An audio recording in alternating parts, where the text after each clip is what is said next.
Hello, अभी तो दूसरा पर्चा जो दिया था वो देने लगा, सुबह से उसी में लगा।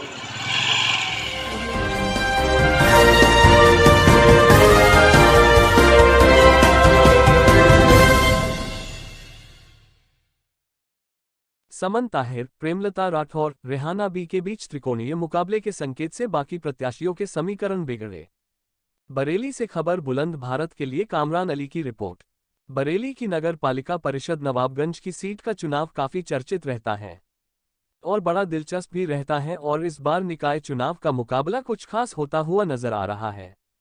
इस बार निकाय चुनाव में नगर पालिका परिषद नवाबगंज की सीट पर भारतीय जनता पार्टी ने दांव लगाते हुए भाजपा नेता नीरेंद्र सिंह राठौर की धर्मपत्नी प्रेमलता राठौर को मैदान में उतारा है। तो वहीं मुकाबले में पूर्व चेयरमैन शहला ताहिर की पुत्री समन ताहिर ने निर्दलीय प्रत्याशी के रूप में अपनी ताल ठोकी है। तो वहीं कांग्रेस कमेटी ने हुंकार भरते हुए कांग्रेस नेता व वरिष्ठ पत्रकार रियाज अंसारी की धर्मपत्नी रेहाना बी को उतारा है। वहीं नामांकन के अंतिम दिन तीनों ने अपना अपना नामांकन दाखिल किया और त्रिकोणीय मुकाबले का किया आगाज। त्रिकोणीय मुकाबले से नगर पालिका परिषद नवाबगंज से समाजवादी पार्टी की प्रत्याशी खुशनाज राशिद के चुनावी समीकरण बिगड़े तो वहीं आम आदमी पार्टी की प्रत्याशी आमना फारूक के भी समीकरण बिगड़ते हुए नजर आ रहे हैं। आज भाजपा प्रत्याशी प्रेमलता राठौर ने अपना नामांकन दाखिल करने के बाद प्रत्याशी प्रेमलता राठौर पति नीरेंद्र सिंह राठौर ने अपनी जीत सुनिश्चित करने का दावा करते हुए कहा, बीजेपी से क्या कहेंगे इसको लेकर? देखिए, भारतीय जनता पार्टी ने प्रेमलता राठौर पर विश्वास जताया है और हमारे सारे पार्टी के कार्यकर्ता, सारे पार्टी के माननीय पदाधिकारी, माननीय विधायक जी, माननीय सांसद जी, माननीय जिला अध्यक्ष जी, जो जी हमें माननीय अधिकारी हैं, माननीय सुरेश भैया जी, सारे ही लोग मिलके पार्टी को एकजुट करके और पार्टी प्रत्याशी की जीत में पूर्ण रूप से आप ये मान के चलिए अपना संपूर्ण योगदान देने के लिए पार्टी तत्पर है और आप विश्वास जानिए कि भारतीय जनता पार्टी नगर से भारी मतों से विजयी होगी, ऐसा मेरा पूर्ण विश्वास। आपकी ही पार्टी से जो 2 लोग और टिकट के दावेदार थे, उन्हें टिकट नहीं मिला तो कहीं ना कहीं यहाँ तो क्या लगता है आप उन्हें मनाने का काम करेंगे? देखिए, नहीं, बिल्कुल मनाने के बात जहाँ तक है तो मनाने की बात होती है और हम लोग जाके आपस में जो भी यदि कहीं कोई गिला शिकवा होता है उसको दूर करके पार्टी प्लेटफॉर्म पर सारे पदाधिकारी एक ही रहते हैं, सारे पार्टी कार्यकर्ता एक ही रहते हैं और सारे लोग एक मन से। आपने पीछे विधानसभा में भी देखा होगा, लोकसभा में तमाम चुनावों में देखा होगा कि टिकट आवंटन से पहले बहुत सारे लोग होते हैं, लेकिन जहां टिकट घोषित हो जाते हैं वहां भारतीय जनता पार्टी का एक एक कार्यकर्ता सभी एक ही प्लेटफॉर्म पर आ जाता है। अक्सर देखा जाता है जिस तरह से हिंदू मुस्लिम का एजेंडा चलता है, क्या इस बार फिर चलने जा रहा है नवाबगंज में? ऐसा चलता नहीं है, ये सब पत्रकारों की कारस्तानी है, पत्रकार लोग करवाते हैं ये सब। वास्तविकता ये है, ऐसा कहीं धरातल पर नहीं होता है। आप लोग चाहे जो कुछ करवाए वो एक अलग का विषय, लेकिन धरातल पर ऐसा कहीं नहीं होता। जिस तरह से आपने सर कहा पत्रकारों की कारस्तानी है, पत्रकार कराते हैं, आपकी पार्टी का नारा 20 और 80 का, इसे आप किस नजरिए देखते हैं? 20-80 का 80 का नाम 20 का, हमारा नारा तो सबका साथ, सबका विकास और सबका विश्वास। अभी विधानसभा में 20-80 के आधार पर आपने चुनाव नहीं 20-80 का हमारा किसी भी नेता ने ऐसे नहीं कहा है कि हमारा 20-80 का चुनाव है, ऐसा कोई नहीं बोलता है। किसी नेता का औपचारिक वक्तव्य है ही नहीं हमारा। हमारा तो वक्तव्य जो है, हमारा जो नारा है, सबका साथ, सबका विकास और सबका विश्वास। चाहे वो कोई भी समाज का व्यक्ति हो, सबका विश्वास हम लोगों को हासिल है। सीएम योगी ने तो कहा है 80-20 का मामला कहीं नहीं है। 80-20 देखिए, उन्होंने ये नहीं कहा कि हमको 80-20 का चुनाव लड़ना है। उन्होंने ये कहा कि हमारा जो वो प्रतिशत है यहाँ पे देश में आबादी का, बहुत सारी चीजें होती हैं कि भाई कौन कितने प्रतिशत में है, ओबीसी कितने, इस प्रकार से इसे आप हिंदू मुस्लिम रूप नहीं देते हैं जो मुख्यमंत्री योगी ने कहा है। देखिए, पूरे समाज में प्रतिशत तो हर चीज का रहता ही है ना, कि कितने सवर्ण हैं, कितने ओबीसी हैं, कितने अल्पसंख्यक हैं, कितने जैन समाज के, ये क्राइटेरिया है समाज को चलाने का और शासन व्यवस्था को चलाने का। अपने अल्फाजों को, अपनी पार्टी के अल्फाजों को आप पत्रकारों को थोप रहे हैं। नहीं, मैं थोप नहीं रहा हूँ। ये नवाबगंज में ऐसा नहीं होता है, मैं ये कह रहा हूँ। मैंने कि चुटकी वहीं पर अपना नामांकन दाखिल करने के बाद समन ताहिर ने अपनी जीत सुनिश्चित करने का दावा करते हुए पत्रकारों के सवालों के जवाब देते हुए कहा, मैडम, आज आप नामांकन कराने के लिए आए हैं। अक्सर देखा गया चुनाव जब भी हुए हैं तो आपकी मम्मी चुनाव लड़ती थी, आज आप हैं। पहले जो चुनाव हुआ करते थे परिवार एक था, लेकिन इस बार एक परिवार से 3, ऐसा क्यों? नहीं, स्वतंत्र हैं सारे लोग और वो अगर चुनाव लड़ना चाहते हैं तो लड़ें। लेकिन इस बार परिवार में जो बिखराव देखने को मिल रहा है। नहीं, बिखराव कुछ भी नहीं है और सारा परिवार एक है।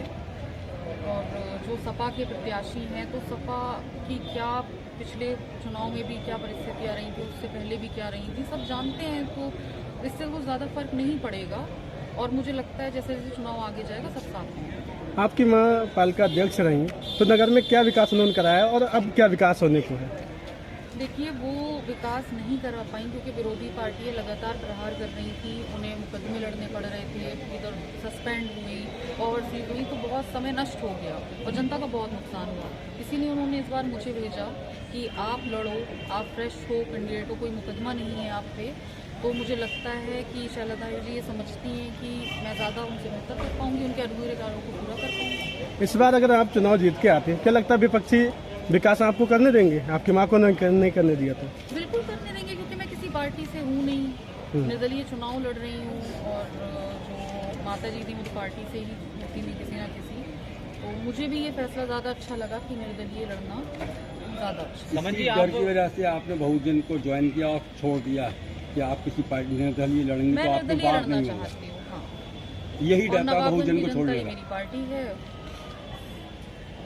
मैडम, जानना चाहेंगे आपकी मम्मी ने कोई ऐसा कोई विकास कराया है जो जनता आपको वोट दी?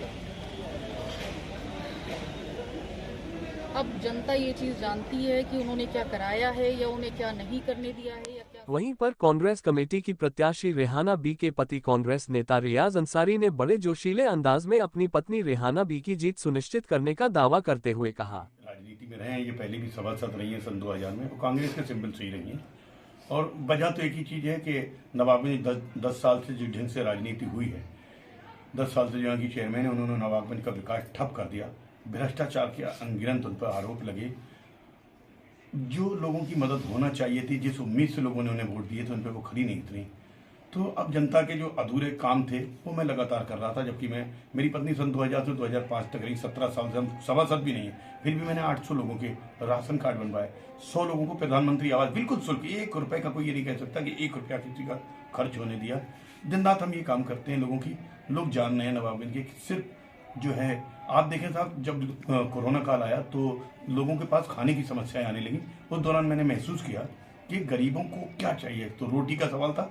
अब मैं इतना बड़ा आदमी नहीं हूँ, मध्यम वर्गीय परिवार से हूँ कि मैं अपने पैसे से सबको अनाज बढ़वा सकूँ। तो मैंने एक रास्ता चुना जो था राशन कार्ड का। मैं लग गया रात दिन एक करके, मैंने अधिकारियों से कह के गरीबों के राशन कार्ड, और ये 700 से 800 गिनती पहुंची राशन कार्डों की।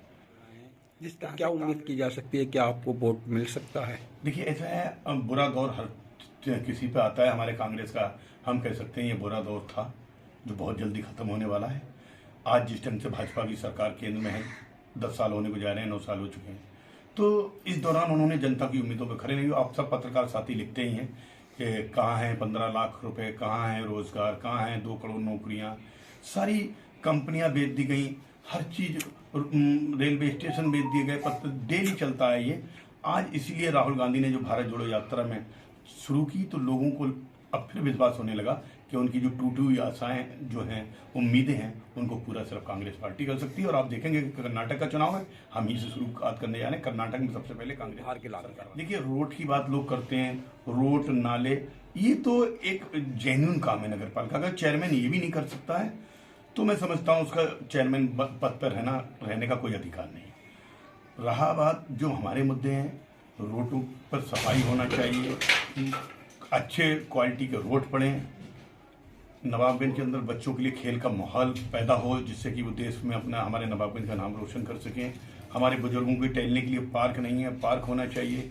स्पोर्ट क्लब जैसे शहरों में होते हैं, छोटी जगह पर नहीं है, क्योंकि लोग स्पोर्टमैन नहीं है, इनको कुछ नहीं आता है, इन्होंने भ्रष्टाचार किया, इन्हें लूटना आता है, और उन्होंने वो किया। हम इससे हटके शिक्षा पे बात करेंगे। बच्चों को, जो बच्चे गरीब हैं, उनको पढ़ नहीं पाते, उनके लिए ये कोशिश करेंगे हम कि एक स्कूल उन्हें दिया जाए। बारात शादी घर हमारे यहाँ हैं, ऐसे हैं, हमारे 2 शादी घर ऐसे हैं जो किराए पे आज उठोगे हम। मैं अगर ये कह दूं कि मैं एकदम 2 करोड़ की लागत से, 3 करोड़ की लागत से बारात घर बनवा दूंगा, ये खराब बात होगी। मुझे किराए पे लेना है, लीज पे लेना है वो बारात घर। उसमें नगर पालिका के, जब नगर पालिका का उस पर अधिकार होगा, लीज पे ले हुआ, तो फ्री शादियां गरीबों को